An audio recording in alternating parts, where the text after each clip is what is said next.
Hello everybody, welcome to Wull's Wheels and welcome back to yet another video on the channel. And in this video, I'm going to be explaining to you why you have not seen very much of this car on here as of late, or indeed very much at all really. Now for those of you who have been watching the channel for quite some time now, you may be familiar with obviously the Fiat Panda 100 horsepower and the Mini I've got. But you may not be too familiar with this one here, so let me explain to you what it is and why I've got it. It's a 1999 Renault Megane Classic Saloon, as you can see just over there. Probably not the best angle. And for those of you who don't know, this was, and technically still is, my first car. Now for those of you who are regular viewers of the channel, you'll probably more than likely be familiar with the Fiat Panda 100 horsepower I've got, named Pogo, because that's already got quite a large playlist of videos on here. As well as the little Rover Mini I've got named Millie, because that again has also got quite a large playlist of videos. Whereas this one here, this has only starred in 2 videos so far on here, and that will have been the very first video I ever put on finding a coolant leak, and also the little driving instructor video as to what to expect post-lockdown driving lessons thing, you know, links down below, or even in little title cards up here somewhere. Oh, that was nice. Little Reliant scimitar just went past there. Anyway, enough getting distracted. So for a bit of context, this here was, and technically still is, my very first car. It was the car I got when I passed my driving test, and the reason for that being my dad had it from new, and when I passed my driving test I got it as a hand-me-down. It's as simple as that really. I got it as a hand-me-down because at the time we knew the car's history, service, you know, everything else like that, and the insurance actually wasn't too bad for a first year insurance on a 1.6. So instead of going out, spending money buying a new car, taxing it, and obviously, obviously insuring it, it worked out cheaper to just have this. And because it was not really needed anymore in terms of my parents, I ended up having it. I mean, you know, pretty good choice of car really. I mean, it's big, it's safe, it's powerful. What more could you want? I will say that's power in relative terms, of course, to first cars. I mean, most first cars aren't usually 90 horsepower, on paper at least. Another thing to point out with this car is, according to the website hamdyleft.co.uk, again link will be down there somewhere, there's only 5 of the Megane 1.6e Liberté edition, which is exactly what this is. There's only 5 of those left on the road and another 5 are sawn, so there's only 10 of these left in the UK, so technically it's quite a rare car as it stands. So yeah, I mean, I'm kind of reluctant to get rid of it, partially because of the rareness and also the fact, how many Renault Megane Saloons do you see these days? Not really that many, do you? I'll clarify, that's rarity of the Liberté model, as well as obviously there not being that many of the Saloon model left of the Renault Megane Mark 1 at least. The observant among you will of course notice that it's a Mark 1 pre-facelift, or the original Mark 1 Megane. They do look rather similar to the Renault 19 in design, it has to be said, but really, I mean, underneath it is just a Renault 19, so it's quite an old, you know, underbody design really when you think about it. So let's get to the main point of this video, shall we? Why haven't we seen this that much on the channel? Well, simply because really there's not been that much to do to it, to be perfectly honest. I mean, it's in pretty good condition, apart from if you ignore the slightly rusty arches, which you're probably going to see in a minute. But yeah, there's not that much that needs to be done to it. However, a couple of issues have cropped up and they are going to have to be sorted fairly soon, and unfortunately they're not within my skill set, so I'm going to have to get somebody else to do that. So unfortunately no content for you guys, but unfortunately these are just things that happen in the real world. So let's just start with issue 1, shall we, on this. And issue 1, basically, if I unlock the door and open it, and we look under the bonnet,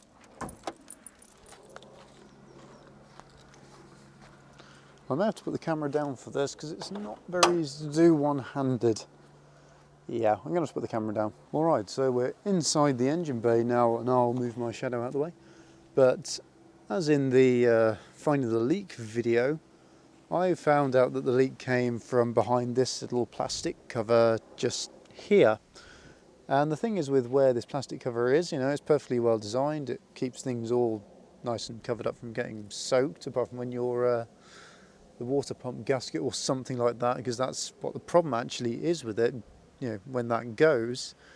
The main problem with it is that it's the driving belts for the water pump is all connected to the timing belts, and because I'm not an expert on engine timing, yeah, I'm going to have to get somebody else to do that for me. So unfortunately, in terms of finding out coolant problems and fixing them, that video, or the first ever real car video I done on this channel, that's as far as we're going to go with this. So yeah, not too great, is it? For those of you looking, you're noticing I've got a little bit of string around the oil dipstick.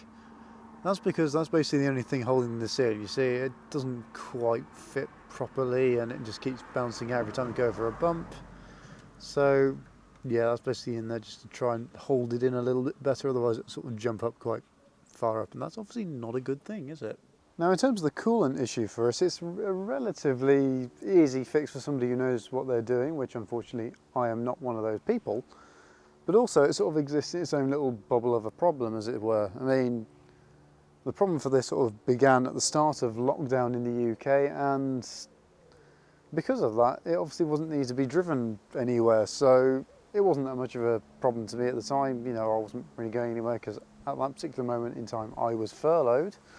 So yeah, the car didn't really need to travel anywhere, and of course with this big thing being about how people who are essential workers need to get from A to B, I decided not to get it fixed at the time, so that any mechanics who need to work on it, their space is more freely available to obviously fix people who actually needed their cars. So yeah, that's why that wasn't fixed many months ago when that video obviously went first live. Now at the time, because I was furloughed, it meant I suddenly had a lot of time on my hands to do stuff around the house. So things in the garden, things, decorating rooms with the stuff that we had, because of course we weren't allowed to drive off anywhere to actually go out and get things, and that's obviously, it was very, absolutely 100% necessary at the time.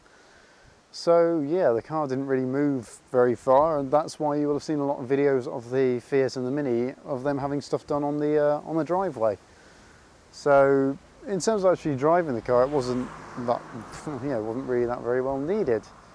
So yeah, fast forward a couple of months, and the roof on the house needed some stuff done to it. And because of the way things were, it needs to have quite a lot of tiles replaced. Now, when the house had some renovation work done about 20 odd years ago, we still had some tiles left over, and they were being stored as a yard somewhere.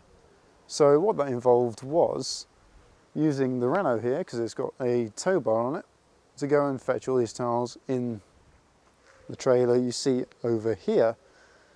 Because it's quite weighty, I know the Mini's got a tow bar as well, but I didn't really want to put that much weight on the back of a Mini. Bear in mind, it is only a small car, small engine, old brakes, etc. It's quite a heavy load, you get the picture. So yeah, I decided to use this, despite the coolant issue, which in terms of how far it could go, it was perfectly within its limits. What I didn't count on was issue 2.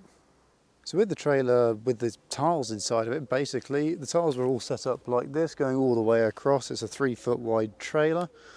And yeah, you can see it's not particularly that high in terms of the overall height of the thing, but they did go up to about just somewhere just past the axle, just over there. And oh yeah, quick tip with that actually, if you're carrying heavy weights in a trailer, always better to have the sort of weight more forwards rather than over the back, because it'll just swing everywhere basically. So either have it all the way forwards or over the axle, because that's where the most strength is in your trailer.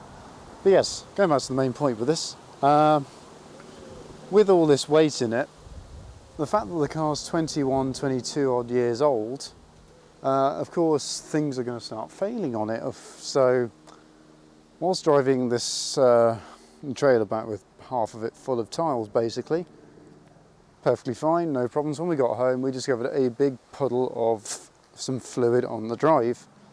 And okay, maybe we thought maybe it could have been part of the coolant issue. However, this particular puddle was at the back of the car. And you may have already noticed certain things about the car already, and that leads to the problem basically. And with this down here, this is acting as a chock for the car at the minute, because what happened was this particular wheel here, the brake on it is leaking brake fluid. And of course, yeah, after that I sort of decided not to drive it because of course driving a car with brake fluid leaking, and yeah, obviously that'll eventually stop it from, well, stopping. That's quite dangerous. So yeah, I decided not to drive it at the minute for that exact reason.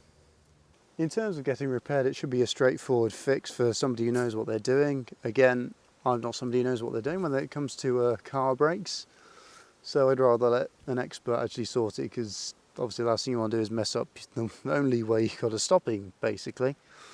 So yeah, this will get fixed eventually. It's just a matter of time now, essentially. So yes, with those two issues, basically stopping it from being able to really go anywhere at the minute. I mean, the coolant only essentially allows it to travel for about maybe half an hour most before it sort of runs out and needs topping up again. And of course the brake issue, yeah, don't drive with no brakes, kids.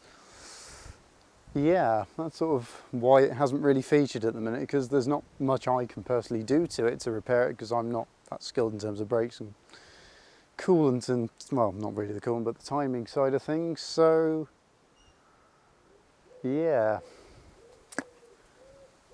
I know I'm all about obviously having a go at doing things like, you know, fixing cars yourself on this channel, but I'd rather not mess with things that are potentially going to blow up the engine, or obviously ends up with you crashed in a field or another car, or potentially even killing someone. That's not what this channel's all about. Basically, the reason that it hasn't actually been repaired now that things have opened up again, at the time when the coolant issue sort of popped up on it, I was furloughed, but since then I've been let go from my job as the job eventually ended up closing down, which it's unfortunate, but many other people are in the same boat as me on that front. So I'm quite lucky in the sense that I've got obviously a house to live in and things like that. Others aren't so lucky, and of course, in terms of having a vehicle to use, I don't have to rely upon it because I've got the Fiat and the Mini to use as obviously other vehicles, which I realise is quite a luxury. Again, not everybody is in that same position. So at the minute, I don't particularly have that much money in the bank account to fix these particular issues. However, obviously when I find something else, that will basically be the first thing I do on this car, is fix the brakes and the coolant and other things like that. So yeah, basically it's all gone wrong with it at the wrong time, basically, but that's car ownership, especially when you own something that's slightly older. I will say to this point, this isn't a moan, it's just, that's the facts of it. It's a 21, 22-year-old car. It's going to have issues at some point, and unfortunately it just so happens to be at the time when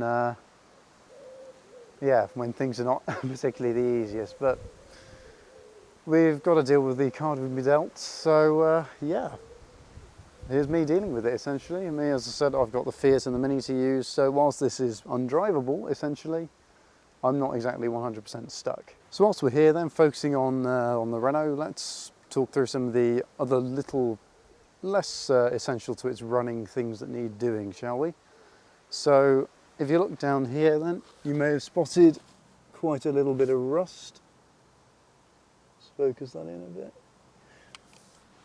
So yeah, down here is the rust. That's caused by the windscreen washer bottle leaking, so all that's leaked down here, so I'm going to have to sort that at some point fairly soon. So I'll probably wait until after it's been repaired before I do that. So to obviously change the bottle on this job, what I'll have to do is to take off the front wing of it, the indicator, possibly the inner arch, plastic liner, the wheel, things like that, which are not particularly long processes, but it's not really something I want to rush either. So, and again, I've got the Fiat to use, and yeah. Essentially what this has turned into now is basically a bit of a project, as it were. Moving around towards the back of the car then, you've got a good idea of what the rust looks like on this. Now, I will say this is quite what I believe to be a common issue on the Megane.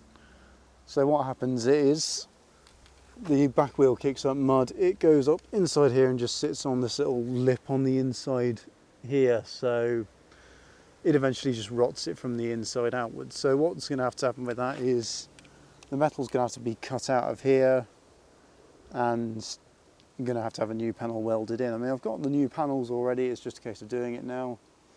I tend to do that myself because I can actually weld, as some of you may have seen from my welding the clock out of a brake disc video. But yeah, it's exactly the same on the other side as well. So this is something that's going to have to be done as well eventually, because it will more than likely fail the MOT on this at some point. It hasn't so far, amazingly, but it's not reached a structural point on the car, so that's why it hasn't failed yet. Probably the last thing to do on it for now is replacing this little runner strip on the roof, because what happened with this one was I took it to a safari park and a monkey ripped it off because it thought it would be quite entertaining, and I'm sure it was for those who were obviously around the car at the time. Not particularly entertaining for me, because obviously it meant having to buy a new running strip, but yeah, again, given the cars, we have to deal with it, sort of thing. So there it is. I hope this sort of gives you an answer as to why you won't have seen much of this car on this channel. I mean, you have obviously seen it in a couple of videos so far, but I hope this gives you an answer as to why you haven't seen much of it lately. Not that there's particular favouritism towards the other two cars, it's just there's not really that much that I can do to it at this stage. However, it does tend to get quite grumpy when it rains, and recently in the UK it's been raining quite a lot with thunderstorms and things like that, and it's been quite heavy, and unfortunately, because this car is facing south and all the bad weather where I live particularly comes in from the south, it doesn't usually help it. So because I haven't started it in quite a few weeks now because of the whole braking issue, let's start it up, shall we, and give it a quick run just to end the video on. For aesthetic reasons, let's just shut the bonnet, shall we? There we go. It also gives you a slightly better angle. Quick tip for you all actually as we get in. If you're going to leave a car on a hill, especially one that's slightly older, and even more so if it's got a brake issue, leave your car in gear. Oh, we've got lights on the dashboard. Oh, that started really smoothly actually. That was unexpected. Oh, yeah, that's actually really quite good. I'm quite happy about that actually. Alright, well, and with that guys, that sort of brings this video to a close. So thank you very much for watching.